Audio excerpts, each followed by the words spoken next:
The audience. I don't know if I'm getting myself.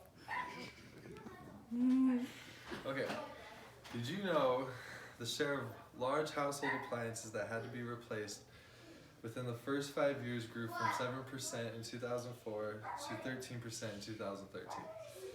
We are not only becoming more reliant on electronics, we are buying them at a much higher rate than we ever have before.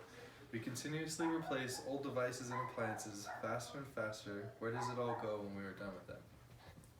You may call me a tree hugger, but I think we all should care about our resources and waste on this planet and how it all affects us. I'd like to share some statistics of our electronic consumerism, the reasons why our society is shaped that way, and introduce some ideas of how we can minimize our carbon footprint with reuse, repair, resale, or recycle. Some statistics.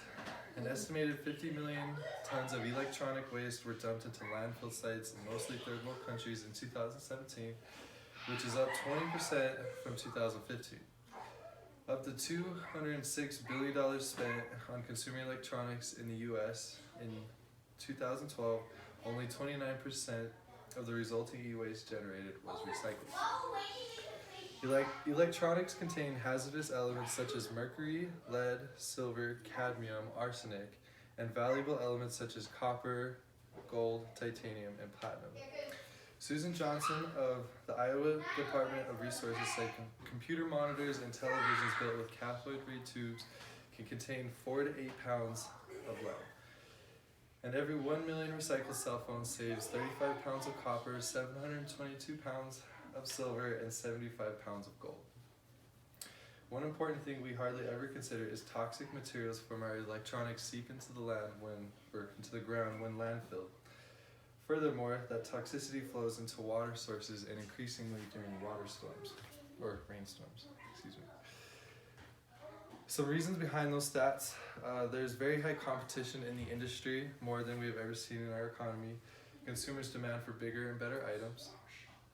Competition also drives down costs to incentivize consumer habits. Products have been designed to have shorter lifespans, which ultimately make old models become obsolete.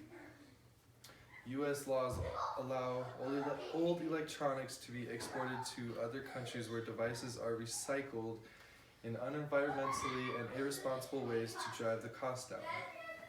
Now, how can we as an economy minimize our effect on this planet but still allow electronic products we desire?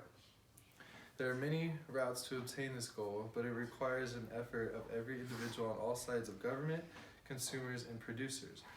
All governments should acquire policies on 1. Exportation of electronic waste, 2. Producer buyback programs, and 3. Create new ethical markets for repair and recycle, which would actually boost jobs. 4. Create new social standards for less consumer habits. Producers need to be required to offer buyback programs to ultimately recycle old materials out of old models for new models so less resources are used or discarded. Consumers really need to consider reuse, repair, resell, or repurpose before replace. Our lives with electronics is only going to grow as we move into the future, and we need to find practical means to minimize our electronic waste. An effective electronics recycling solution requires every individual and entity to do their part. Thank you. Yay. These are my notes.